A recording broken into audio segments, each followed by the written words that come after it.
So, good morning again, and good morning again, Mark Rubio. We really appreciate you being here today. We had a first discussion. We will now continue with, of course, the NATO foreign ministers. And the meeting will very much concentrate on a couple of issues also on your mind and the President's mind, which has to do with the defense spending. The good news is the money is now coming in. Defense spending is rapidly ramping up, building on the success of the The Hague summit. Tens of billions, and over the years there's hundreds of billions coming in. That also leads us to the question how to spend it, to make sure that it is spent well, and that brings us to the big issue of the defense industrial base, which is not producing enough. This is a problem in Europe, it is a problem in the US, and this will be a big issue at the Ankara summit. But there are huge opportunities here. We have to produce more to maintain our deterrence and defense, but there are also big in terms of the defense dividend societal effects here in terms of jobs, new factories opening up, new production lines across the Atlantic, and even more fostering the transatlantic bond. And of course Ukraine will be on the agenda today, making sure that Ukraine stays strong in the fight. And I again want to thank the United States for the fact that the critical flow of US military support to Ukraine in terms of, for example, the interceptors for Patriot systems continues to go, paid for by European and Canadian allies, and it is really vital for Ukraine to stay strong in the fight.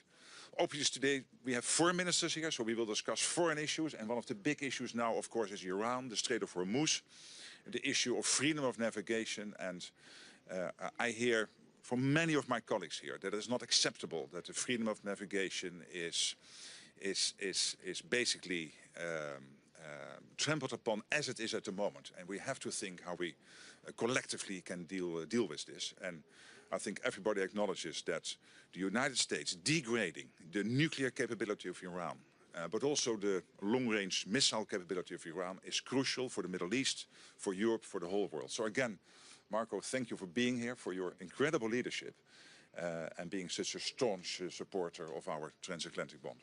Well, thank you. First of all, thank you to this great country for hosting us. They've been phenomenal hosts. They've been great new members of NATO's, really model allies and great hosts. So it's a pleasure to be here. And it's always great to see you, Mark. And obviously, we're here to set the groundwork for what I think will be probably one of the more important leaders summit in the history of NATO. The President's views, frankly, disappointment at some of our NATO allies and their response to our operations in the Middle East they're well documented. That will have to be addressed. That won't be solved or addressed today. That's something for the leaders level to discuss.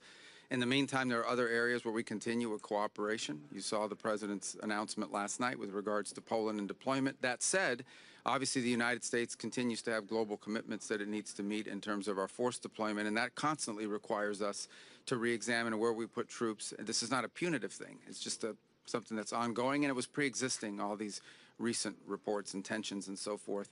So that's a process that will continue, that I think in a very positive and productive way, and collaboration with our allies can reach decisions. But in the end, you know, like any alliance, it has to be good for everyone who's involved. It has to be a clear understanding of what the expectations are. And so certainly we'll try to lay the groundwork for that. One of the areas where I think we definitely can cooperate on is the defense industrial base. It is clear to the world, to all of us, in the alliance and beyond, that we simply are not able to produce munitions today at a rate that are necessary for future needs. That's something that has to be addressed. That's something that we can work together on. That's something we want to work together on. I think it's key not just to production, but to interoperability. And so I imagine that'll be a topic of conversation. On the issue of Iran, the news this morning, I know it's early on it's still in the United States, a little later in the region, in the Middle East. But we await word on those conversations that are ongoing. There's been some slight progress. I don't want to exaggerate it, but there's been a little bit of movement, and that's good. The fundamentals remain the same. Iran can never have a nuclear weapon. It just cannot. This regime can never have nuclear weapons. And to achieve that, we're going to have to address the issue of enrichment. We're going to have to address the issue of the highly enriched uranium. And then added to this, of course, is the issue of the Straits. Iran is trying to create a tolling system. They're trying to convince Oman, by the way, to join them in this tolling system in an international waterway. There is not a country in the world that should accept that. I don't know of a country in the world that's in favor of it except Iran, but there's no country in the world that should accept it. Right now at the United Nations, we have a resolution that is sponsored by Bahrain. We've been very involved with it. It has the highest number of co-sponsors of any resolution ever before the Security Council. Unfortunately, a couple of countries on the Security Council are thinking about vetoing it. That would be lamentable. We are doing everything we can, though, to achieve the sort of global consensus that's necessary to prevent this from happening, and we're trying to use the United Nations. Let's see if the United Nations still works. That's a place that we're going to try to get an outcome for. And obviously, I think almost every country represented here today has signed on as a co-sponsor of that resolution, and if they haven't, I'm sure they soon will, because I don't know of anyone in the world that should be in favor of a tolling system in an international waterway. That's just not acceptable. It can't happen. If that were to happen in the Straits of Hormuz, it will happen in 5 other places around the world. Why would countries all over the world say, well, we want to do this too? Not to mention how vital and critical that strait is to every country represented here today, but frankly to countries not represented here today, particularly the Indo-Pacific. So we'll have a good meeting today. I hope it'll be productive. I expect it will be, and it'll set the groundwork for the leaders to meet in about 6 weeks. And we have a lot of work to do between now and then. Absolutely. Okay, thank you. Thank you so much. Thank you. So much. Thank you.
Excellencies, if you could please look for a few seconds straight in front of you.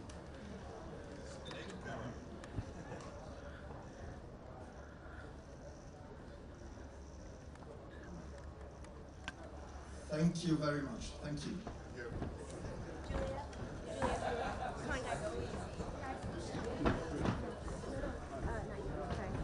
Come on, guys, let's go, let's go, let's go. US pool, we're going. Come on, let's move. Watch out. That way, that way. Hey, what's up? Yeah, gotcha. Yeah, we did. Yeah, thank you. No, over there. US.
Anthony,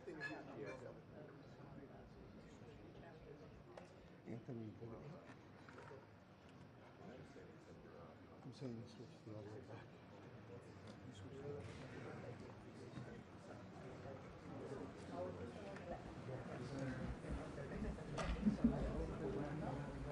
Oh, yeah.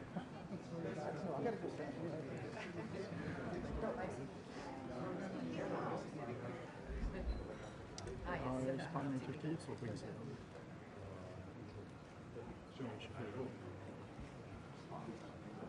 General, good morning.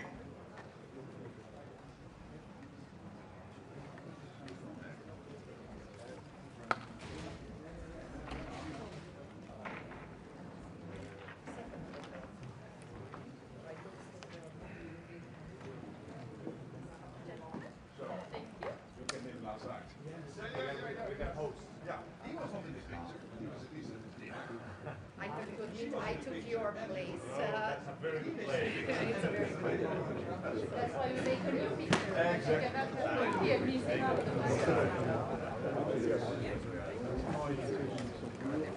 Grüß dich mal lieber. Hallo. Hallo, hallo. Schön, dass du da bist. Guten Morgen. Hallo.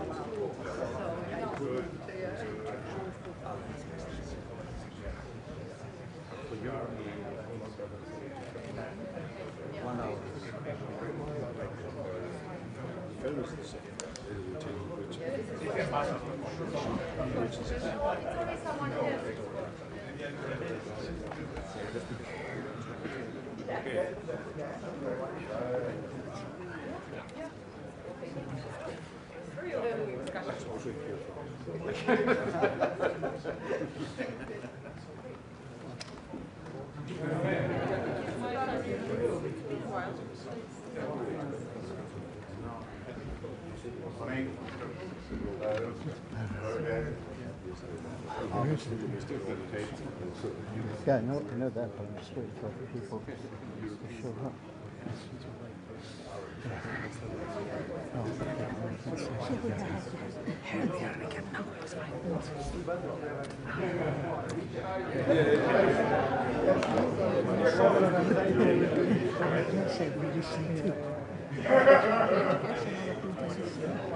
I'm fine, how are you? I didn't shake our hands because Oh, they don't like each other. Hey. there's no difference. This one right here. If I would make it different, I said, hello, what happened? Did you say that? I haven't seen it.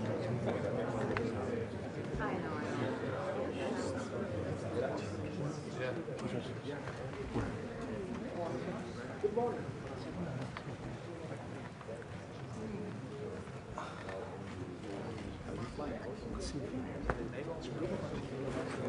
Ja,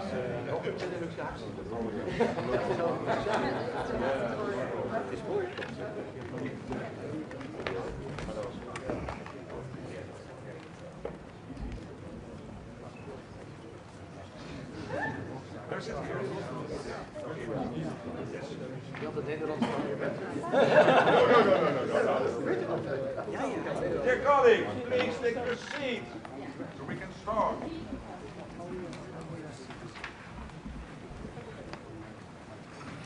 So, good morning.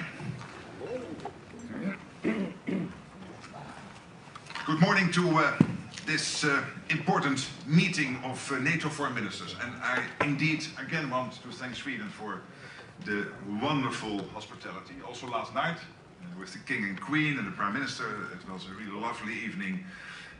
Also having Andriy Sybiha there to discuss, of course, issues around Ukraine. I think that was very good. So again, Maria, thank you so much for making this possible. We will have an important meeting ahead of us today. We will, of course, discuss the outcome of The Hague, the summit, and how we now move into the Ankara summit, making a success.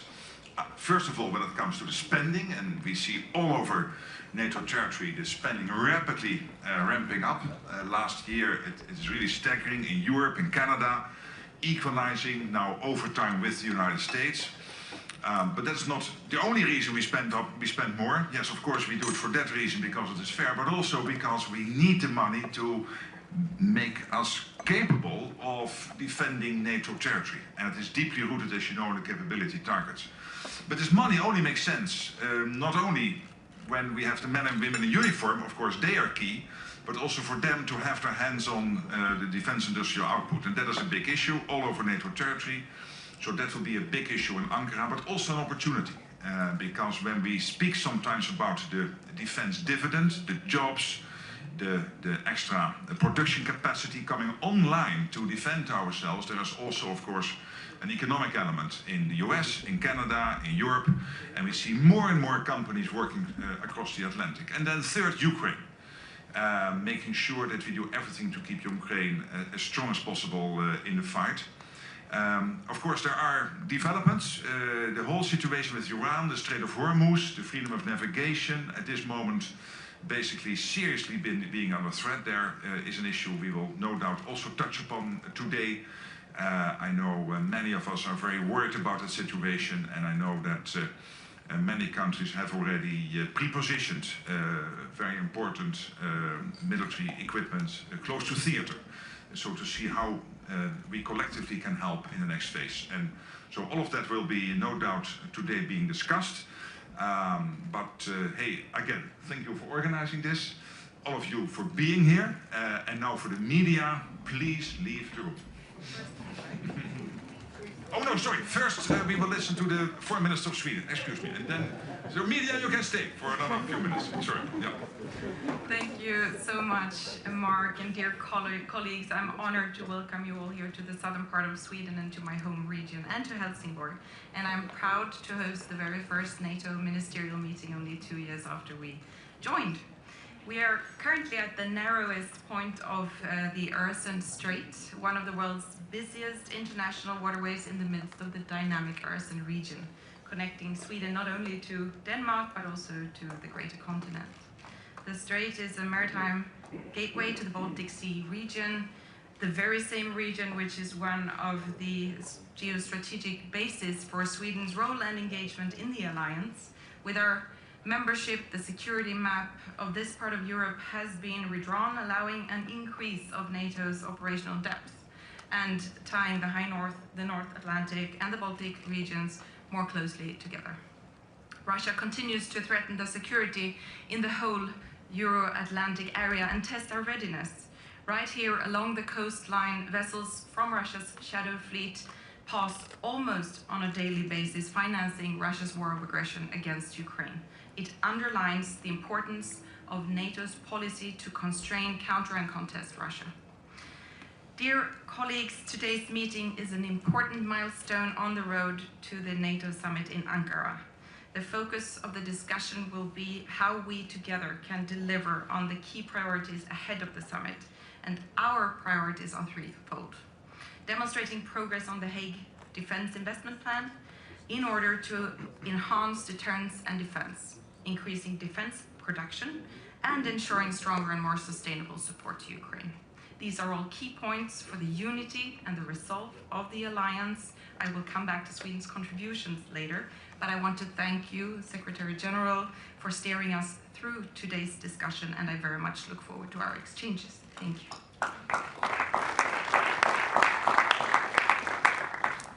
And with that, we conclude the public part of our meeting.